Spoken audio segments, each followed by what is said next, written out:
talvez você só esteja fugindo e chamando isso de depois. Depois eu faço, depois eu resolvo, depois eu penso melhor. O engraçado é que esse depois nunca tem data, mas sempre tem consequência. Porque fugir não parece errado no começo. Fugir parece leve, dá até uma sensação de controle, como se você estivesse escolhendo o momento certo. Só que o tempo não negocia. Enquanto você foge, ele continua andando. E um dia você vai acordar com uma sensação estranha, a de que sua própria vida começou a ir embora sem você. Esse vídeo não é sobre disciplina, não é sobre produtividade, muito menos de se tornar uma máquina. É sobre o arrependimento que nasce quando você percebe que não foi a vida que te travou, foi você que deixou de ir. Fuja se quiser, ignore, enrole, brinque de não se importar agora. Só não se engane de achar que isso não vai te cobrar caro depois. Porque a pergunta não é se vai haver um preço no futuro. A pergunta é quando você vai perceber que esse preço já está sendo pago agora. Fugir não começa como covardia. Fugir começa como proteção. O cérebro humano não foi feito para buscar desconforto. Ele foi feito para evitar dor. Sempre que você precisa fazer algo difícil, uma decisão, uma conversa, algum esforço, o corpo tende a reagir antes da razão. Surge o aperto, a ansiedade leve, a dúvida. Então aparece aquela voz calma dizendo, agora não. E agora não parece sensato, parece maturidade, parece até autocuidado. O problema é que o cérebro não sabe distinguir entre problema real e apenas desconforto emocional. Para ele, falar em público, assumir responsabilidade, mudar de vida ou continuar infeliz na vida que está, pode ativar o mesmo alarme interno. Por isso, fugir traz alívio imediato. Quando você adia, o corpo relaxa, a tensão diminui e o cérebro aprende rápido que fugir funciona. E esse é o começo do ciclo. Não é preguiça, é condicionamento. Quanto mais você evita o desconforto, mais essa evitação se torna recompensa. E quanto mais recompensa, mais o hábito se instala. Carl Jung dizia que aquilo que você resiste, persiste. E persiste porque não é enfrentado, apenas empurrado para frente. Aos poucos, o que era uma decisão pontual começa a se tornar um padrão na nossa vida. Você não foge mais de uma tarefa, foge de versões suas que exigiriam um crescimento. E ninguém percebe de fora. Você continua vivendo, trabalhando, conversando, sorrindo, mas por dentro nasce uma sensação estranha de adiamento existencial, como se a vida real estivesse sempre começando na segunda-feira que nunca chega. Fugir cansa menos no curto prazo, mas cobra caro no longo. Lá no fundo, você sabe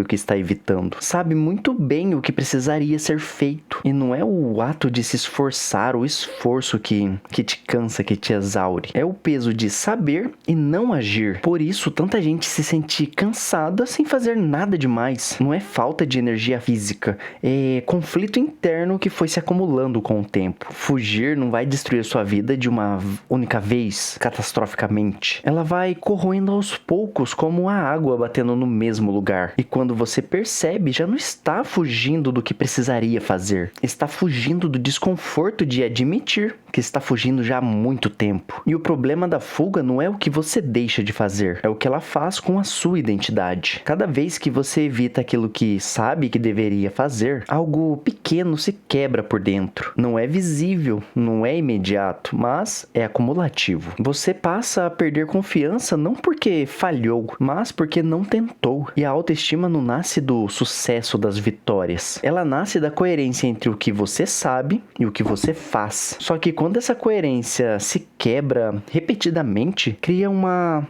fissura interna. Você passa a duvidar da própria palavra, passa a prometer menos, esperar menos, sonhar menos. E não porque você não quer, mas porque não confia mais em si mesmo. Você começa a se enxergar como alguém que sempre deixa para depois. Não como um erro situacional, mas como identidade. Você se identifica com isso. E a fuga passa a deixar de ser apenas um comportamento, se torna um rótulo, um título. E o ser humano sempre age de acordo com a história que acredita sobre si mesmo. Aos poucos, você aceita menos desafios, não porque eles são grandes demais, mas porque a sua autoimagem encolheu. Nietzsche dizia que quem tem um porquê forte enfrenta quase qualquer como. O problema é que a fuga corrói qualquer porquê antes mesmo do como aparecer. Ela rouba sentido, rouba urgência, rouba presença. Então vem aquela sensação amarga de estar vivendo uma vida morna, sem grandes tragédias, mas também sem significado. Nada explode, nada desmorona, mas também nada avança. O tempo passa e você sente que não está construindo, apenas mantendo. E o mais cruel é que ninguém vê isso de fora, porque por fora tudo parece normal, só que por dentro cresce uma cobrança que vem de você mesmo. Uma voz que pergunta: era só isso que eu ia fazer da minha vida? E o arrependimento não surge porque você falhou tentando. Ele surge quando percebe que nem chegou a lutar. Quando entende que o maior risco não era errar, era nem se colocar para jogo. E nesse caso, a fuga não destrói sonhos, ela os corrói lentamente. E isso aparece em forma de frustração, irritação constante, comparação com os outros e uma sensação difícil de explicar, como se estivesse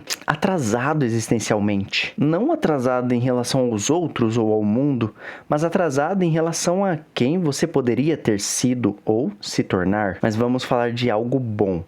A virada não acontece quando você cria a força de vontade. Ela acontece quando você muda o acordo que faz consigo mesmo. O problema nunca foi fugir. O problema foi fingir que nunca fugiu. A solução prática começa quando você passa a nomear a realidade. Em vez de dizer, depois eu faço, diga, eu não vou fazer agora e estou assumindo o preço disso. Parece simples, mas é transformador. Se diz que vai varrer, pega a vassoura e varre. Porque a consciência deixa de te perseguir quando você para de mentir. E a partir desse momento, adote uma regra prática e simples. Nunca deixe algo pendente sem uma decisão clara. Torne firme no que você for dizer e fazer. Ou você faz, ou você agenda, ou você abandona, mas conscientemente. Não vou fazer e ponto. O que destrói não é o atraso, é o limbo, o que você não consegue definir, o que está espaço, está perdido, está um breu, podemos dizer assim. Não sei se você consegue entender dessa forma. E esse limbo, ele cansa, ele corrói. Quando algo precisa ser feito, a pergunta não deve ser, estou com vontade? A pergunta deve ser, isso é uma ação para agora ou com data? Se precisar de ação, faça o movimento mínimo inicial possível. Não o ideal, não o completo, mas o movimento possível. 5 minutos de ação consciente contam mais do que uma hora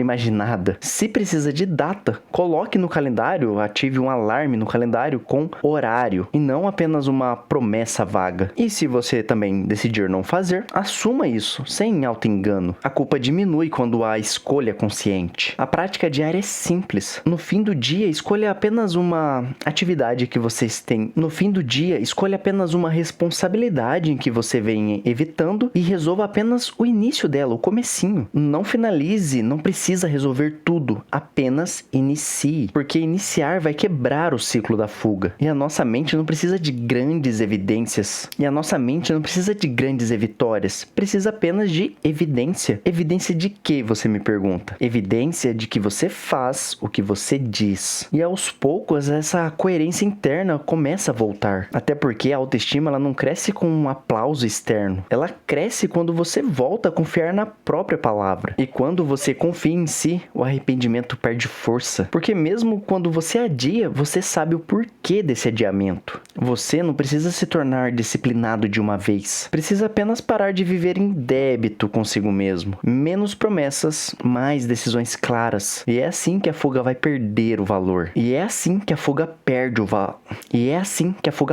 o poder. Não quando você se torna forte, mas quando passa a ser honesto consigo mesmo. No fim das contas, a vida não exige perfeição, ela exige consciência. Você, eu, nós vamos fugir em alguns momentos. Isso é humano. Vamos adiar, vamos cansar, vamos nos confundir. Mas o problema nunca foi isso. O problema é fingir que não viu, empurrar decisões para um amanhã que não vai chegar. E depois se perguntar por que a vida pesa tanto. Fugir não destrói ninguém. O que destrói é fugir e se abandonar no caminho. E quando você entender isso, algo vai mudar na sua vida. Você passará a agir menos por impulso e mais com honestidade e sinceridade consigo mesmo. Aonde você quer chegar, o que você quer alcançar, o que você gosta de fazer. Passará a aprender a decidir, mesmo quando decide adiar. Aprenderá a iniciar mesmo sem vontade, de ressaca. Aprenderá que o arrependimento não nasce do erro. O erro, ele ensina, ele é bom, mas que o arrependimento nasce da ausência de tentativa. Como você vai se arrepender de algo que nem tentou? E talvez esse seja o maior aprendizado. Não é e nunca foi sobre fazer tudo agora, nesse exato momento. É sobre não trair a própria consciência. Fuja se precisar, mas não se arrependa por ter vivido em silêncio contra si mesmo.